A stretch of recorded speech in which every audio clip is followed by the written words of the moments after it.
नमस्कार दोस्तों, मैं प्रदीप कुमार। आप देख रहे हैं हमारा यूट्यूब चैनल सरकारी जॉब एक्सपर्ट, जहां आपको मिलती है सरकारी भर्ती की सबसे सटीक और आसान जानकारी। अगर आप हमारे चैनल पर नए हैं तो सब्सक्राइब करना ना भूलें, ताकि हर ऐसी भर्ती की जानकारी सबसे पहले आपको मिले। आज की इस वीडियो में हम बात करेंगे बीएसएफ रेडियो ऑपरेटर और रेडियो मैकेनिक भर्ती 2025 के बारे में। अगर आप भारत की सीमा सुरक्षा बल बॉर्डर सिक्योरिटी फोर्स में शामिल होना चाहते हैं तो ये मौका आपके लिए है। ये बीएसएफ का ऑफिशियल नोटिस है। इसमें आपको डेट मिलेगी देखने के लिए 24/8/2025 से फॉर्म स्टार्ट हो चुके हैं और जिसकी लास्ट डेट 23/9/2025 है, जिसमें दो तरह की वैकेंसी है, हेड कांस्टेबल रेडियो ऑपरेटर और हेड कांस्टेबल रेडियो मैकेनिक, जिसका पे लेवल 4 है और सैलरी इसकी 25,500 से लेकर 81,100 रुपए तक है। इसी के नीचे आपको वैकेंसी दिखाई गई है। रेडियो ऑपरेटर की 910 वैकेंसी है और रेडियो मैकेनिक के लिए 211 वैकेंसी है, जो कि आप कैटेगरी वाइज देख सकते हैं। ये वैकेंसी मेल और फीमेल दोनों के लिए है। इसमें मेल और फीमेल दोनों ही आवेदन कर सकते हैं। एकेडमिक क्वालिफिकेशन यानी कि रेडियो ऑपरेटर के लिए आपके पास में इंटरमीडिएट पास या उसके समकक्ष होना चाहिए। इंटरमीडिएट में फिजिक्स, केमिस्ट्री, मैथ आपके पास होना कंपलसरी है और साथ ही साथ फिजिक्स, केमिस्ट्री, मैथ की परसेंटेज आपकी 60% या उससे अधिक होनी चाहिए। या आपके पास में 10th पास और उसी के साथ में 2 साल का ITI का सर्टिफिकेट होना चाहिए। ITI आपके पास में radio and television, electronics engineering, computer operator and programming assistant, data preparation and computer software, general electronics engineering, data entry operator, in trade के साथ में आपने ITI की हो तो आप रेडियो ऑपरेटर के लिए आवेदन कर सकते हैं। इसमें दोनों ही कैंडिडेट आवेदन कर सकते हैं जिन्होंने PCM के साथ में इंटर की हो और उनके फिजिक्स, केमिस्ट्री, मैथ में 60% मार्क्स हैं, या जिनके पास में 2 साल का ITI सर्टिफिकेट है और हाई स्कूल पास है। वह दोनों ही कैंडिडेट इसमें आवेदन कर सकते हैं। और सेम इसमें RM के लिए भी दिया गया है, या तो आपने इंटर पास की हो फिजिक्स, केमिस्ट्री, मैथ से 60% या उससे अधिक आपके नंबर हो, या आपने हाई स्कूल पास की हो और आपके पास में 2 साल का ITI सर्टिफिकेट हो। ITI की ट्रेड आपको इसमें भी देखने के लिए मिल जाएंगी। आप वीडियो को एक बार स्टॉप करके देख लें, इसमें कौन कौन सी ट्रेड दी गई है आपको। एज लिमिट की बात करें तो जनरल के लिए 18 से 25 वर्ष है, OBC के लिए 18 से 28 साल और SC ST के लिए 18 से लेकर 30 वर्ष तक है। तो ये थी कुछ इसकी बेसिक जानकारी। तो अब चलते हैं फॉर्म भरने की तरफ। आवेदन करने के लिए आप BSF की ऑफिशियल वेबसाइट पर आएंगे, जिसका लिंक मैं आपको वीडियो के डिस्क्रिप्शन में दे दूंगा। तो आपको कुछ इस तरह का इंटरफेस दिखाई देगा साइट का। इसमें आपको राइट कॉर्नर पे एक ऑप्शन मिलेगा कैंडिडेट लॉगिन का, आप इस पे क्लिक करेंगे। नेक्स्ट आप लॉगिन स्टेप पर आ जाएंगे। जो भी कैंडिडेट पहले से रजिस्टर्ड है, यानी कि वो पहले BSF का फॉर्म भर चुके हैं, तो वो अपनी मेल ID और पासवर्ड डाल के लॉगिन कर लेंगे। यदि आप अपना पासवर्ड भूल गए हैं तो फॉरगेट पासवर्ड पे क्लिक करके पासवर्ड को फॉरगेट कर लेंगे। और जो कैंडिडेट पहली बार इस साइट पर आए हैं, यानी कि पहली बार आवेदन कर रहे हैं, वो रजिस्टर्ड हेयर पे क्लिक करेंगे तो आपके सामने एक फॉर्म ओपन हो जाएगा पर्सनल इन्फॉर्मेशन का, जिसमें आप अपना नाम टाइप करेंगे हाई स्कूल की मार्कशीट के अकॉर्डिंग। इसके बाद में अपना मोबाइल नंबर और नेक्स्ट आप मेल ID टाइप करेंगे और इसके बाद में जनरेट OTP पे क्लिक करेंगे। तो एक OTP आपके फोन पर जाएगा और एक आपकी मेल पर। आप दोनों OTP को डालकर वेरीफाई कर लेंगे। नेक्स्ट स्टेप आपको कुछ इस तरह से दिखाई देगा, जिसमें हमारी पर्सनल इन्फॉर्मेशन ऑलरेडी फिल रहेगी। इसके बाद आती है आइडेंटिटी डिटेल्स, तो जिसमें आधार कार्ड ऑलरेडी सिलेक्ट है। नेक्स्ट कॉलम में आप आधार कार्ड का नंबर टाइप करेंगे और इसके बाद आता है आइडेंटिटी टाइप। तो आइडेंटिटी टाइप में आपको Aadhaar card, passport, voter ID card या ड्राइविंग लाइसेंस जैसे ऑप्शंस मिलेंगे। आप चाहें तो इसमें आधार कार्ड को भी दोबारा टाइप कर सकते हैं। आप आधार कार्ड से कोई अदर ID भी दे सकते हैं इसमें। इसके बाद में आती है एडिशनल इन्फॉर्मेशन, तो जिसमें आप अपनी डेट ऑफ बर्थ टाइप करेंगे, जो भी आपकी हाई स्कूल की मार्कशीट में है। आपकी डेट ऑफ बर्थ के अनुसार आपकी एज कैलकुलेट होकर आ जाएगी। नेशनलिटी में इंडिया सेलेक्ट रहेगा। इसके बाद अपने फादर का नाम टाइप करेंगे और नेक्स्ट आता है मदर नेम, तो आप फादर और मदर का नाम टाइप करेंगे। नेक्स्ट आपको बताना है एक पहचान चिन्ह। आपके शरीर पर कोई परमानेंट ऐसा चिन्ह हो जो कि आसानी से दिखता हो,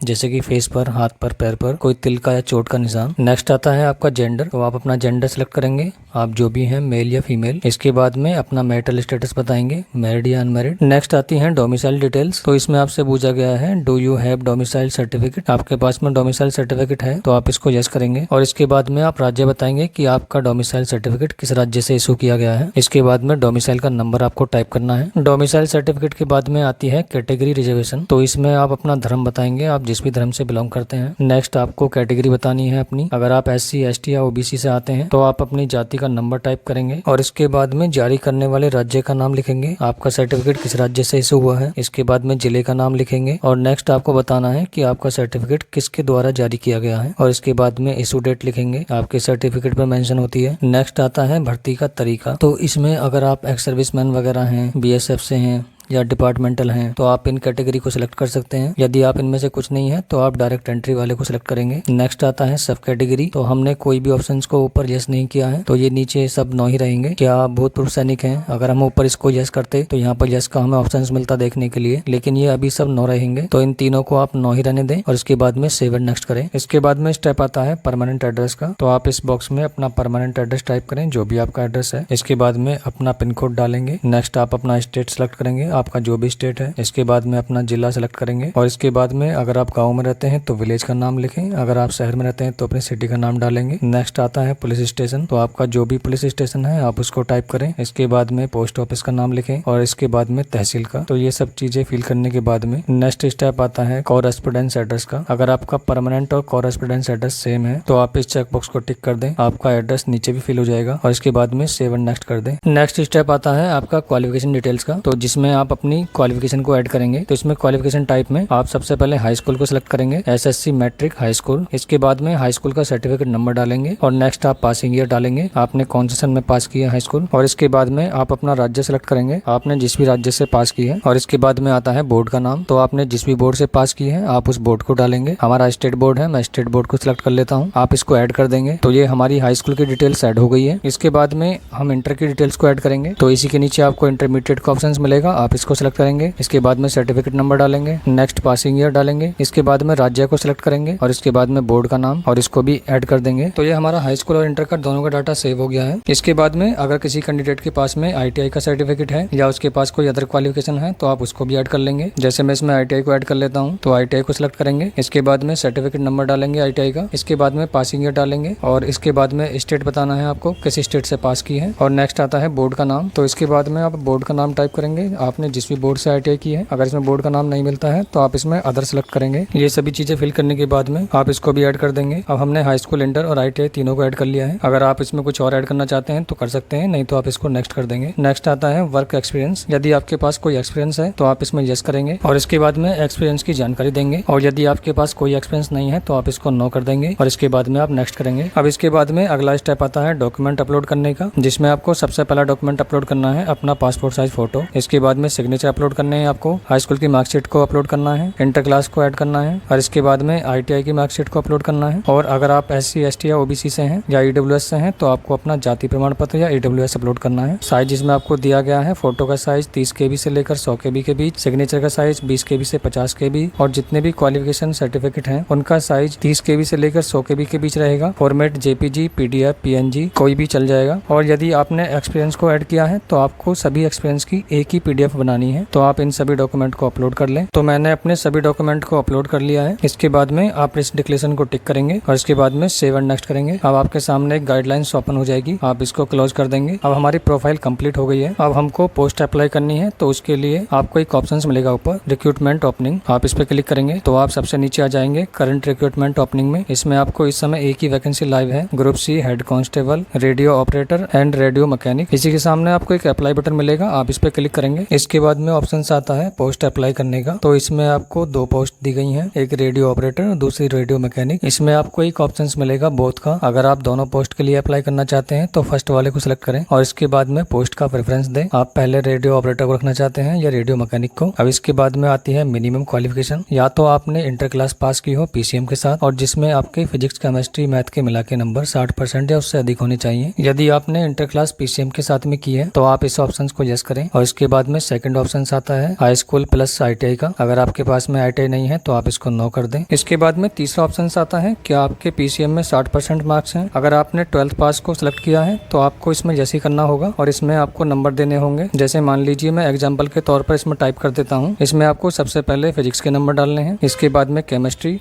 और इसके बाद में मैथमेटिक्स के। तो टोटल नंबर हमारे 300 हो गए और परसेंटेज हमारी निकल कर आई 69.32, यानी कि 60% से ऊपर हमारे मार्क्स हो गए हैं। इसके बाद में आता है फिजिकल स्टैंडर्ड। तो फिजिकल कैटेगरी में इसमें सबसे ऊपर आपको मिलेगी जनरल कैटेगरी। अगर आप सामान्य क्षेत्र से हैं तो जनरल को सिलेक्ट करें। हाइट, चेस्ट और वेट आपका पहले से ही फिल रहेगा। ये तो था PCM वालों के लिए। अब जिनके पास में PCM नहीं है, जिन्होंने हाई स्कूल प्लस ITI कर रखी है, तो वो इस वाले ऑप्शन को नो कर देंगे और इसके बाद में दूसरे वाले ऑप्शन को आप यस करेंगे, हाई स्कूल पास और आपके पास में 2 साल का ITI सर्टिफिकेट होना चाहिए। इसमें आपको हाई स्कूल के नंबर डालने हैं मैथ के, इसके बाद में साइंस के, और ये टोटल नंबर 200 हो जाएंगे। परसेंटेज हमारी कैलकुलेट हो गई है। इसके बाद में नीचे आपको ट्रेड डालनी है ITI की, इसको आप यस करेंगे। इसके बाद में आपसे ट्रेड पूछी जाएगी, आपने ITI किस ट्रेड में की है। आपको इस लिस्ट में जो भी ट्रेड दी गई है, एनी ट्रेड में से आपके पास ITI होनी चाहिए, तो आप दोनों में सिलेक्ट कर लेंगे अगर आपने दोनों के लिए भरा है तो। इसके बाद में फिजिकल स्टैंडर्ड को ऐसे रहने देंगे। इसके बाद में नीचे आता है डॉक्यूमेंट अपलोड करने का, तो इसमें आप ITI का सर्टिफिकेट अपलोड करेंगे, RM के लिए भी और RO के लिए भी, दोनों में ITI सर्टिफिकेट अपलोड कर लेंगे। इसके बाद में नीचे आएंगे और सेव एंड नेक्स्ट करेंगे। अब इसके बाद में हम अपने फॉर्म पर आ जाएंगे। इसमें आप अपने प्लेस का नाम डालेंगे। इसके बाद में सेंटर सेलेक्ट करेंगे। आप जिस भी सेंटर को डालना चाहते हैं इस लिस्ट में से डाल सकते हैं। मैं दिल्ली को सिलेक्ट कर लेता हूँ। इसमें आपको फीस डिटेल्स होगी, 118 रुपए है अगर आप SC ST से फिल कर रहे हैं तो। इसके बाद में नीचे आएंगे, इस चेक बॉक्स को टिक करेंगे और पे नाउ पे क्लिक करेंगे। आपको एक डिक्लेरेशन शो होगी, इसको आप एग्री करेंगे। अब आपको पेमेंट करने के लिए इसमें कार्ड, नेट बैंकिंग, वॉलेट और UPI, आपको 4 माध्यम दिए गए हैं। आप किसी से भी पेमेंट कर लें। जैसे इसमें UPI दिया गया है, UPI को सिलेक्ट करें, बार कोड को जनरेट कर लें और आप इसको स्कैन करके आसानी से पेमेंट कर सकते हैं। जैसे ही आपका पेमेंट कंप्लीट होगा, आपका फॉर्म कंप्लीट हो जाएगा। आप उसका प्रिंट आउट लेके अपने पास रख लें फ्यूचर के लिए। तो दोस्तों उम्मीद करता हूँ कि आपको BSF RO RM का फॉर्म भरने की पूरी प्रक्रिया समझ में आ गई होगी। अगर आपके मन में अभी भी कोई सवाल है तो आप कमेंट बॉक्स में लिख सकते हैं। वीडियो देखने के लिए बहुत बहुत धन्यवाद। अगर वीडियो आपको अच्छी लगी हो तो इसे लाइक और शेयर भी कर दीजिए और चैनल को सब्सक्राइब कर लीजिए, क्योंकि हम ऐसी वीडियो लाते रहते हैं। तो मिलते हैं नेक्स्ट वीडियो में, तब तक के लिए जय हिंद।